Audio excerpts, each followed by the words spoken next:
Ready to move in premium triplex villas at Kollur APR projects. పిల్లలు ఉన్నారా మీకు? ఉండారండి. పిల్లల దగ్గరికి వెళ్ళండి. ఇక్కడ ఉంటున్నాను. మమ్మల్ని బాగా చూస్తుంది మా తల్లి. మాకేం లోటు లేదండి. పిల్లల దగ్గరికి ఎందుకు వెళ్ళట్లేదు? మీ పిల్లల దగ్గర ఉండాలని లేదా మీకు? ఉంది. ఉన్నా కూడా వాళ్ళు ఒకరికొకరు సంబంధం లేదు. ఎందుకు?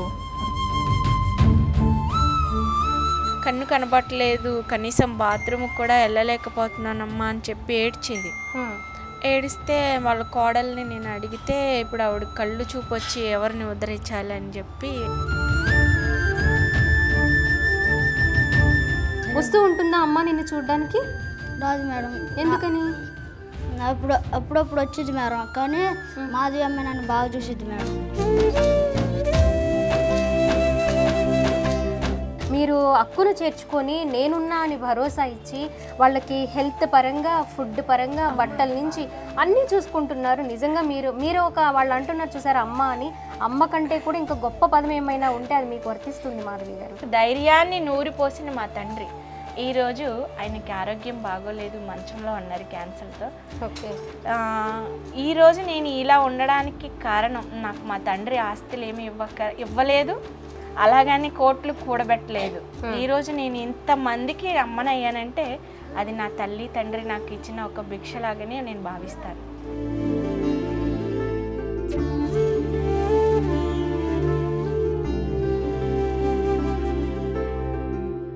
ఈరోజు నేను గన్నవరంలో ఉన్నానండి. గన్నవరంలో ఉన్న బీకేఆర్ వృద్ధాశ్రమం అమ్మ చిల్డ్రన్స్ హోమ్ దగ్గర ఉన్నాను. ఇక్కడ మొత్తంగా 85 మంది చిల్డ్రన్స్ నుంచి అలాగే పెద్దవాళ్ళ వరకు ఉన్నారు. 2 బ్రాంచ్లు ఉన్నాయి. అక్కడ ఇక్కడ కలిపి దగ్గర ఒక 100 మంది వరకు ఇక్కడ పెద్దవాళ్ళు కానివ్వండి, అనాథలైన పిల్లలు కానివ్వండి ఉన్నారు. మరి ఈ వృద్ధాశ్రమం అలాగే అమ్మ చిల్డ్రన్స్ హోమ్లో సేవలు అందిస్తున్న గొప్ప వ్యక్తి మరి మాధవి గారు. మాధవి గారిని మనము నిజంగా చాలా సెల్యూట్ చేయాలి. మగవారు చేసే పనులు కూడా మాధవి గారే చూస్తూ అందరికీ అమ్మాయి, పెద్దవాళ్ళకి చిన్నవాళ్ళకి అమ్మగా ఉండి వాళ్ళకి కావలసిన అన్ని సౌకర్యాలు కల్పిస్తూ కూడా ప్రేమని పంచుతూ ఉన్నారు. ఈ వృద్ధాశ్రమం కానివ్వండి, చిల్డ్రన్స్ హోమ్ కానివ్వండి, ఎందుకు స్టార్ట్ చేశారు, ఎప్పుడు స్టార్ట్ చేశారు, మరిన్ని విషయాలు మాధవి గారితో మాట్లాడి తెలుసుకుందాం. ఇదే వృద్ధాశ్రమం, పైనము చిల్డ్రన్స్ హోమ్ అన్నమాట. మాధవి గారి దగ్గరికి వెళ్దాం. ఓకే మాధవి గారు, నమస్తే అండి. మిమ్మల్ని కలవడం చాలా సంతోషంగా ఉంది మాధవి గారు. అసలు ఏంటి, ఎవరైనా మంచి బిజినెస్ చేయాలనుకుంటారు, లేకపోతే ఒక మంచి ఉద్యోగం చేయాలనుకుంటారు, మీరు ఇంతమందిని ఆదరిస్తూ ఇలాంటి బృహత్తర కార్యక్రమానికి అంకురార్పణ చేశారు. అసలు ఎందుకు, ఏంటి, ఎలా స్టార్ట్ అయింది ఈ జర్నీ అంతా? ఈ జర్నీ 2016 నుంచి 2017 వరకు నాకు వచ్చిన ఒక ఆలోచన. సమాజంలో ఆడపిల్ల బ్రతకాలంటే ప్రతి చోట నిందలు, అపనిందలు, ఇంట్లో అంతే, బయట అంతే, ఇక ఎక్కడైనా అంతే. కానీ మా ఇంట్లో ఏంటంటే నాకు అది లేదు. నన్ను చాలా బాగా చూసుకున్నారు అమ్మ నాన్న, కొడుకు అయినా కూతురైనా నేనే అన్నట్లుగా ధైర్యాన్ని నూరిపోశారు. అయితే ఆ ధైర్యం మనం బయటికి వెళ్ళి బ్రతకాలంటే ఈ ధైర్యం వెనకాల 100 నిందలు, 1000 అపనిందలు, సూటిపోటి మాటలు. ఆడపిల్ల సైకిల్ వేసుకొని బయటికి వెళ్తే తప్పు, ఆడపిల్ల తల ఎత్తుకొని రోడ్డు మీద నడుచుకుంటూ వెళ్తే తప్పు. అసలు ఆడపిల్ల ఏది చేసినా తప్పే. ఫ్రెండ్తో మాట్లాడిన తప్పే, లేడీ ఫ్రెండ్తో మాట్లాడిన తప్పే, జెంట్ ఫ్రెండ్తో మాట్లాడిన తప్పే. ఎవరితో మాట్లాడినా ఆడపిల్లని ఎప్పుడు తప్పుగానే చూస్తారు ఈ సమాజం. అసలు ఈ సృష్టిలో ఆడపిల్ల లేనిదే సృష్టి లేదు అనే విషయాన్ని మర్చిపోతారు. తెలిసిన వాళ్ళు మర్చిపోతారు. మూర్ఖులంటే వేరు, అన్ని తెలిసిన వాళ్ళు కూడా మర్చిపోతున్నారు. మూర్ఖుల కంటే ఒకటే రాయి, కానీ అన్ని తెలిసిన వాళ్ళే 100 రాళ్ళు తయారు చేసుకొని పెట్టుకుంటారు. ఎందుకంటే ఒకరు ఎదగడం వరకు ఇంకొకరికి నచ్చదు, ఒకరి టాలెంట్ని గుర్తించడం ఇంకొకరికి ఇష్టం ఉండదు.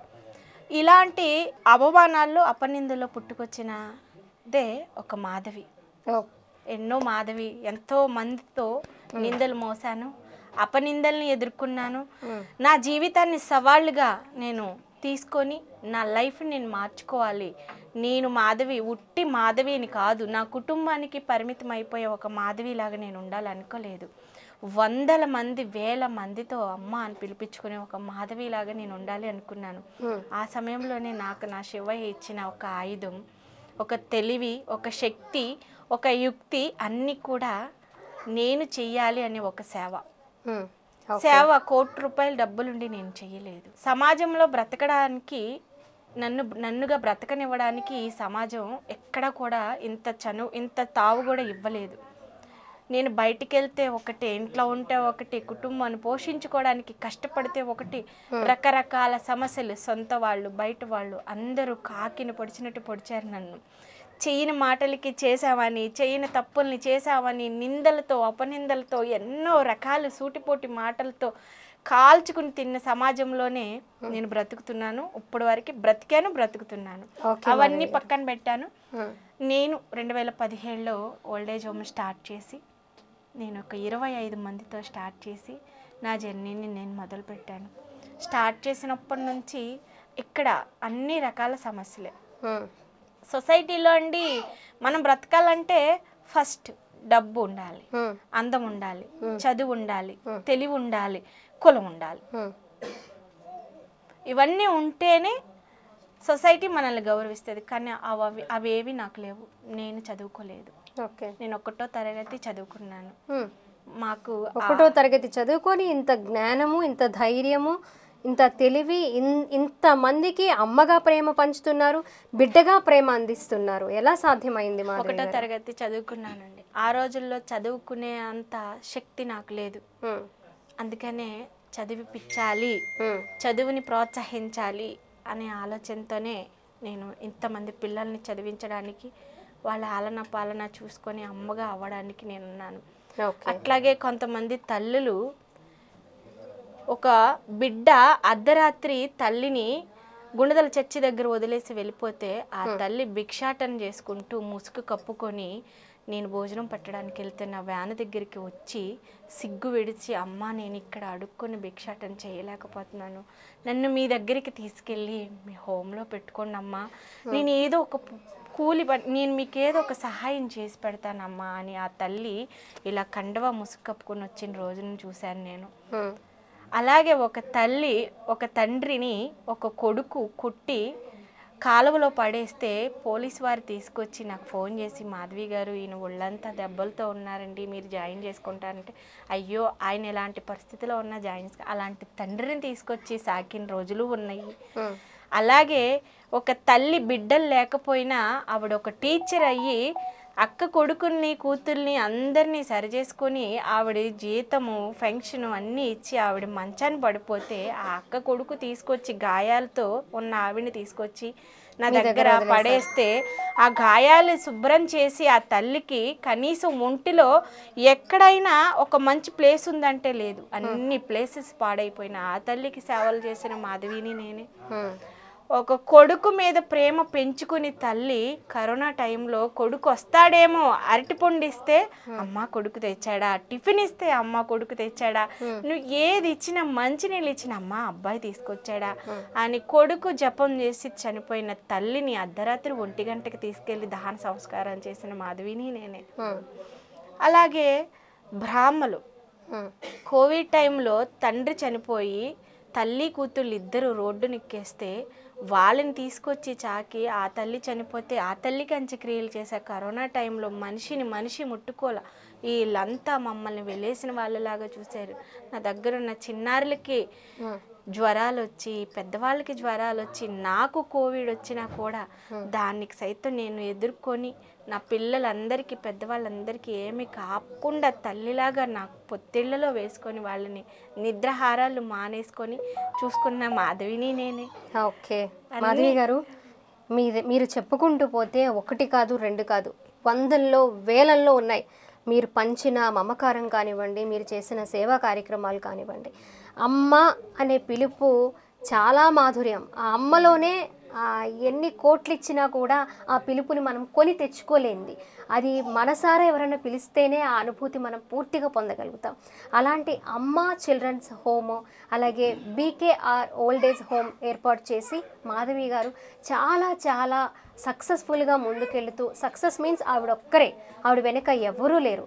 ఆవిడ ఒక్కరే ఉండి వీళ్ళందరినీ చూసుకుంటూ అవసరాలు తీరుస్తూ ఉన్నారు. మరి మనం అందరితో మాట్లాడదాము, వాళ్ళు ఎప్పుడు వచ్చారు ఏంటి, పిల్లలతో మాట్లాడదాము. ఇవన్నీ మనం ఒకసారి ఓల్డ్ ఏజ్ హోమ్ అలాగే చిల్డ్రన్స్ హోమ్ కూడా చూసేద్దాం పదండి. అమ్మ మీ పేరు? వెంకట సుబ్బమ్మండి. పిల్లలు ఉన్నారా మీకు? ఉన్నారండి. పిల్లల దగ్గరికి వెళ్ళనండి. ఇక్కడ ఉంటున్నాను. మా ఊళ్ళోనే అన్ని మా అమ్మ బాగా చూస్తుంది. నేను పిల్లల దగ్గరికి ఆడపిల్లల దగ్గరికి వెళ్తలేదండి. ముసలాయన లేడు, ఒక కొడుకు చచ్చిపోయాడు. అమ్మ దగ్గరే ఉంటా. మమ్మల్ని బాగా చూస్తుంది మా తల్లి. మాకేం లోటు లేదండి. మీ పేరు చెప్పండి. నా పేరు కోటి రత్నం అండి. కోటి రత్నం. ఎన్ని సంవత్సరాలు అయింది ఇక్కడికి వచ్చి? ఇప్పుడు 4 సంవత్సరాలు భర్తీ అయింది. 5వ సంవత్సరం ఈ రేపు నుంచి వచ్చి నవ్వి కదా, నవ్వికి రేపు 5వ సంవత్సరం కూడా వచ్చింది. నేను ఇక్కడికి వచ్చి ఇక్కడే ఉంటున్నాను. ఎలా ఉంది ఇక్కడ? బాగుందా నీకు? అంతా బాగా ఉండబట్టి నేను ఉండగలిగాను. చెప్పలేనమ్మా, అమ్మ బాగానే చూసుకుంటుంది.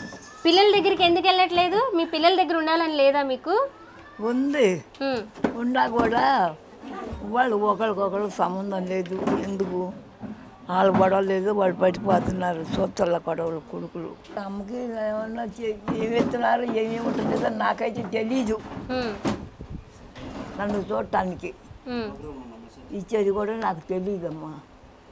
పాపం ఎత్తున్నారు, పుణ్యం ఎత్తున్నారు, మరి చూస్తుంది నన్ను. ఎన్ని సంవత్సరాలు అయింది ఇక్కడికి వచ్చి? 4 సంవత్సరాలండి. 4 సంవత్సరాలు. ఎలా ఉంది ఇక్కడ? బాగుందండి. మీ పిల్లలు ఉన్నారా? లేరండి. పిల్లలు లేరా? లేరు. నేను పిల్లలు అసలు లేరా? అసలు పిల్లలు పుట్టారు పోయారు. మాట పిల్లలు ఉన్నారు కానీ మన సరిగా రావట్లా. మీ బంధువులు ఎవరైనా చూడడానికి వస్తూ ఉంటారా? ఎవరు రావట్లా. ఇక అమ్మే. ఓకే. ఇక్కడ ఎలా ఉంది మీకు? ఏర్పాట్లన్నీ బాగానే ఉన్నాయా? ఆరోగ్యం భక్తులు కూడా ఆరోగ్యం అన్నీ బాగున్నాయి. అమ్మ ఇష్టం అంతా అమ్మ చెప్పాడు మేము నడుస్తాం. హాయ్ నాన్న, నీ పేరు? శివకుమార్. ఏం చదువుతున్నావు శివకుమార్? ఫస్ట్ క్లాసా? ఏ స్కూలు? 7th. ఎప్పుడు వచ్చావు ఇక్కడికి? అమ్మ చిల్డ్రన్స్ హోమ్కి ఎప్పుడు వచ్చావు? అప్పుడు వచ్చాను. ఎన్ని రోజులు అవుతుందో తెలుసా? గుర్తుందా నీకు? 4 అవుతుంది. అవునా బాబు? ఇక్కడికి వచ్చి ఎలా వచ్చావు నాన్న? అమ్మ నాన్న లేక. అమ్మ నాన్న చచ్చిపోయారు. అమ్మ నాన్న చనిపోయారా? ఎవరు తీసుకొచ్చారు ఇక్కడికి నిన్ను? చుట్టుపక్కల ఎత్తుకొచ్చారు. వెరీ గుడ్ నాన్న. ఎలా చదువుతున్నావు మరి? బాగానే చదువుతున్నాను మేడం. బాగానే చదువుతున్నావా? పెద్దయ్యాక ఏమవుతావు? ఆర్మీలోకి వెళ్తావా? ఇక్కడ ఎలా ఉంది నీకు? ఏమేమి అంటే ఇక్కడ కొంచెం పడుకోవడానికి చాపలు, దుప్పట్లు అన్నీ ఉన్నాయా నీకు? ఉన్నాయి మేడం. ఎవరిస్తున్నారు ఇవన్నీ? మాధవమ్మ ఇస్తుందా? అమ్మా నాన్న లేరు, చనిపోయారు అన్నావు కదా నువ్వు. అమ్మా నాన్న చనిపోలేదు, అమ్మా నాన్న మాధవి అమ్మతోనే ఉన్నారు. మాధవమ్మ. ఏ క్లాస్ చదువుతున్నారు అవి? 5th class madam. వస్తూ ఉంటుందా అమ్మ నిన్ను చూడడానికి? రాదు మేడం. ఎందుకని? అప్పుడప్పుడు వచ్చేది మేడం, కానీ మాధవి అమ్మ నన్ను బాగా చూసిద్ది మేడం. అవునా? మీ అమ్మ కంటే మాధవి అమ్మ బాగా చూస్తుంది. మీ పేరండి? నా పేరు కృష్ణ అమ్మ. కృష్ణ గారు ఎప్పుడు వచ్చారు? ఎంతకాలం అయింది ఇక్కడికి వచ్చి? 2010లో యాక్సిడెంట్ అయిందమ్మా. నేను డ్రైవర్ని. 2010లో యాక్సిడెంట్ అయిన తర్వాత మళ్ళీ పనులు చేసుకుంటాను. మళ్ళీ మొన్న మా ఆయన యాక్సిడెంట్ అయింది. అప్పటి నుంచి ఇక్కడే ఉంటున్నానమ్మా సంవత్సరంలో. ఎలా ఉంది ఇక్కడ? ఎలా చూస్తున్నారు? బాగా చూసుకుంటున్నారమ్మా. మీ ఫ్యామిలీ మెంబర్స్ ఎవరు లేరా మీకు? ఉన్నారమ్మా, 2 ఉన్నారమ్మా. 2 పిల్లలమ్మ నాకు, భార్య కూడా ఉంది. భార్య పిల్లల్ని వదిలేసి ఇక్కడ ఉంటారు? లేదమ్మా, 2 ఇక్కడే. ఇక్కడ పెద్దవాళ్ళతో పిల్లలతో మీరు కూడా ఒక ఫ్యామిలీ మెంబర్ లా కలిసిపోయి చక్కగా హ్యాపీగా ఉంటున్నారా? మాధవి అమ్మ బాగా చూసుకుంటుంది. ఓకే. మమ్మల్ని అంతకంటే ఇంకేం కావాలండి మాకు? అదే కావాలి. మీ వారు మళ్ళీ కోలుకొని మళ్ళీ ఏదో ఒక పని చేసి మిమ్మల్ని చూసుకోవాలనుకుంటున్నారా? అవునండి. ట్రీట్మెంట్ అవసరమా? అవసరం. మాధవి అమ్మ చేపిస్తుంది. ఆవిడే చేపిస్తుందా ట్రీట్మెంట్ కూడా? మందులు అన్నీ అమ్మే చేపిస్తుంది. ఇక్కడే ఉండిపోతుంది పిల్లలతోటి, హ్యాపీగా పెద్దలతోటి. ఓకే. పెద్దయినా ఏం పేరు? నా పేరు యేసు అండి. యేసు. ఏం చేసేవాళ్ళు గతంలో? వ్యవసాయం పని కూలి పనులు చేసేవాళ్ళం అండి. 2 ఆడపిల్లలు, వాళ్ళ పెళ్ళిళ్ళు అయిపోయినాయండి. మాకు ఆహారం పెట్టేవాళ్ళు లేరు. తల్లి గారు అమ్మగారు మా ఊళ్ళో. మీ భార్య ఉన్నారా? లేరండి, చనిపోయిందండి. ఎంతకాలం అయింది ఇక్కడికి వచ్చి? 8 సంవత్సరాలు అవుతుంది. 8 సంవత్సరాల నుంచి ఇక్కడే ఉన్నారు? 8 సంవత్సరాల నుంచి ఇక్కడే ఉంటున్నామండి. మరి భోజనం చెప్పులతో సహా వారే మాకు అందజేస్తున్నారు. మాకు ఏమి లోటు ఉంటే కొబ్బరి నూనె, సబ్బులు మొత్తం సమస్తం మాకు మనిషికి కావాల్సిన మెటీరియల్ అన్నీ వారు మాకు అందజేస్తున్నారు. మాకేమి లోడ్ చేయట్లేదు. ఏది కావాలన్నా, మందులు కావాలన్నా సప్లై చేస్తున్నారు. మాధవి గారు, మీ బీకేఆర్ వృద్ధాశ్రమం, అమ్మ చిల్డ్రన్స్ హోమ్ చాలా చాలా బాగుంది. మంచి కార్యక్రమాలు చేస్తున్నారు. మరి ఇంకా మీకు చాలా సపోర్ట్ కావాలి. ఎంతమంది డోనర్స్ ఉన్నా కూడా కొన్ని ఎక్స్పెక్టేషన్స్ మనకి ఉంటాయి. పిల్లల్ని అలా చూసుకోవాలి, ఇలా చూసుకోవాలి. మీరు ఇప్పుడు అన్నారు వాళ్ళలో ఉన్న కల్చరల్ యాక్టివిటీస్ కూడా ఉన్నాయి. వాళ్ళు ఏం ఇంట్రెస్ట్ చూపిస్తున్నారో అది మేము నేర్పించడానికి ట్రై చేస్తామని. ఇదంతా పెద్ద ప్రాసెస్. ఒక ఫ్యామిలీలో ఒక పిల్ల, ఇద్దరు పిల్లలకి మనం అన్ని సమృద్ధిగా అందించాలంటేనే చాలా కష్టమైన సిచ్యువేషన్ ప్రజెంట్. మీరేం కోరుకుంటున్నారు? డోనర్స్ నుంచి కానివ్వండి, గవర్నమెంట్ నుంచి కానివ్వండి, మీరేం కావాలని కోరుకుంటున్నారు మాధవి గారు? నేను ఒకటే ఏంటంటే అండి, నేను 8 years నుంచి నేను రన్ చేస్తున్నాను. నాకు మా డిస్ట్రిక్ట్ కలెక్టర్ లక్ష్మీకాంతం గారు ఉన్నప్పుడు మాకు ఒక 25 సెంట్లు భూమిని శాంక్షన్ చేశారు. కానీ ఇప్పుడున్న రాజకీయాల వల్ల నాకు ఆ భూమి రాలేదు. ఇప్పుడు నాకున్న ఈ స్ట్రెంత్ పిల్లలకి ఒక మంచిగా ఆహ్లాదకరంగా ఆడుకోవడానికి, చదువుకోవడానికి, అలాగే పెద్దవాళ్ళకి అందరికీ కూడా కలిపి మేము ఆ ఏదైనా 1 ఎకరం ల్యాండ్ మాకు గవర్నమెంట్ సపోర్ట్ చేసినా, లేకపోతే దాతలు కొని ఇచ్చినా కూడా దానిలోనే మేము కొంతలో కూరగాయలు పండించుకోవడం, అలా కొంతలో పిల్లలకి, చిన్నపిల్లలకి ప్లే స్కూల్ లాగా కట్టించుకొని పెద్దవాళ్ళకి మంచిగా వాళ్ళు కాస్త ఫ్రీగా ఉండడం కోసం చేయడం అనేది నాకు ఆలోచన ఉందండి. అలాగే ఈ 80 మందితోనే నేను ఇక్కడే ఆగిపోవాలి అనేదైతే నాది కాదండి. నా ఆలోచన, నా గోల్ ఏంటంటే నేను ప్రతి చోట ఒక బ్రాంచ్ తయారు చేసుకోవాలి. అది ఏపీ కావచ్చు, తెలంగాణ కావచ్చు, ఇంకెక్కడైనా కూడా పెట్టాలనేది నా ఆలోచన, నా సంకల్పం. భగవంతుడు నన్ను ఆ దిశగా ఎప్పుడు అడుగులు నడిపి వేయిస్తారో అప్పటి వరకు వెయిట్ చేస్తాను. దీనికోసం తొందర అయితే పడను. సర్వీస్ నేను బ్రతుకున్నంత వరకు కూడా, లాస్ట్ మినిట్ వరకు కూడా సర్వీస్ చేయాలి. 10 మందికి నేను అన్నం పెట్టాలి, వాళ్ళని బాగా చూసుకోవాలి. ఈరోజు ఇక్కడ ఉన్న పిల్లలందరూ కూడా ఇంత సంతోషంగా ఉన్నారంటే మనం వాళ్ళకి ఇవ్వాల్సింది ప్రేమ ఒక్కటే కాదండి, బాధ్యతగా పెంచాలి. మన ఇంట్లో మన పిల్లల్ని ఏ రకమైన బాధ్యతతో పెంచుతామో అలా బాధ్యతగా పెంచాలి. వాళ్ళకి అన్ని వసతులు కల్పించాలి. వాళ్ళకి అర్థమయ్యే విధంగా మనం తీసుకెళ్ళాలి. నేను వాళ్ళతో ఒకటే చెప్తాను, నేను ఉన్నంత కాలం మీరు ఎవరి దగ్గర చెయ్యి చాచి ఏమీ అడగొద్దు. నేను మీకు తీసుకొస్తా. కుటుంబంలో ఒక్క వ్యక్తి కష్టపడితే చాలు, కుటుంబం అంతా కష్టపడాల్సిన అవసరం లేదు. అలాగే ఈ కుటుంబము, ఈ నా కుటుంబంలో నేను కష్టపడుతున్నాను కాబట్టి నా పిల్లలు వీళ్ళంతా నా పిల్లలే. నా పిల్లలు ఎవరి దగ్గరికి వెళ్ళి నాకు ఈరోజు మాధవమ్మ అన్నం పెట్టలేదు, మాధవమ్మ బట్టలు ఇయ్యలేదు అనే ఆలోచన వాళ్ళ మనసులోకి ఏ రోజు రాకూడదనేది నా ఆలోచన అండి. ఓకే అండి, మీరు మంచి ఆలోచన చేశారు, మంచి సంకల్పం తీసుకున్నారు. మీరు శివయ్యని నమ్ముతారు. శివయ్యని నమ్మిన వాళ్ళు ఎప్పుడు కూడా అసహనానికి లోన్ అయ్యేదే ఏం లేదు, ఎప్పుడు కూడా సక్సెస్సే చూస్తారు. మీరు అనుకున్న గోల్ సక్సెస్ఫుల్గా రీచ్ అవుతారని, అవ్వాలని కోరుకుంటున్నాం మాధవి గారు. ఇలాంటి వాళ్ళకి ఎంతోమంది చూస్తున్న వాళ్ళకు కూడా ఎంతోమందికి ఆదర్శంగా నిలిచారు మాధవి గారు. 85 మంది ఇక్కడ పెద్దవాళ్ళు, వృద్ధులు, అలాగే చిన్నారులు కూడా ఉన్నారు. ఒకే ఫ్యామిలీకి సంబంధించిన పిల్లలు కూడా ఉన్నారు. ఫ్యామిలీస్ ఉండి కూడా వదిలేసి పట్టించుకొని వాళ్ళ సంరక్షణ కూడా మాధవి గారే చూస్తున్నారు. అలాగే ఇక్కడికి వచ్చి చనిపోయిన వాళ్ళకు కూడా మరి ఆడవాళ్ళు అన్నిట్లోనూ ముందున్నారు, మగవాళ్ళతో సమానంగా ఉన్నారు. అంటే బిజినెస్లోనో, ఉద్యోగంలోనో, చదువులోనో కాదు, గొప్ప మనసులో కూడా మగవాళ్ళ కంటే ముందే ఉన్నారు మాధవి గారు. అలాంటి వారికి మగవాళ్ళు చేయాల్సిన కార్యక్రమాలు, కర్మకాండలు కూడా మాధవి గారే చేస్తూ ఉన్నారు. నిజంగా ఎంతో మందికి ఆదర్శంగా ఉన్నారు. కాబట్టి మాధవి గారు అడిగినట్లు ఒక సైట్ కానివ్వండి, లేకపోతే పిల్లలకు సంబంధించిన అవసరాలు కానివ్వండి, ఎవరైనా దాతలు ముందుకొచ్చినా, గవర్నమెంట్ సపోర్ట్ ఇచ్చినా, ఇంత అని నాకు లిమిటెడ్గా ఏం లేదు. ఎంతమందికి అయినా సరే నేను వాళ్ళ ఆలనా పాలన చూసుకునే మనసు, శక్తి నాకు ఆ శివయ్య ఇచ్చాడు అని చెప్తూ ఉన్నారు మాధవి గారు. కెమెరా పర్సన్ కృష్ణతో స్వాతి, సుమన్ టీవీ, గన్నవరం.